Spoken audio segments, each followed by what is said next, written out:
Hey guys, welcome back to part 12, part 47, part whatever of the ZOHD XL Make It Fly Straight Odyssey. Got it flying straight. So currently, you'll see in the video coming shortly where we do some flying, but my battery is sitting about there, which places my CG about 18 mils aft of this mark here. So I've gone from 20 mils to 18, so it's slightly further forward than I have before.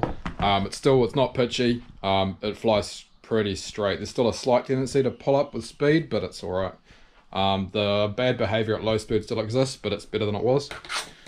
Unfortunately, because it now flies straight, I can now give it full throttle, which resulted in, I don't know if you can see it, severely burnt windings.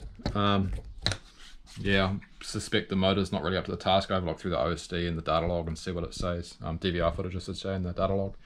See how many amps we're drawing. I wasn't paying that much attention. But, hey, them's the brakes. Buy the ticket, you take the ride.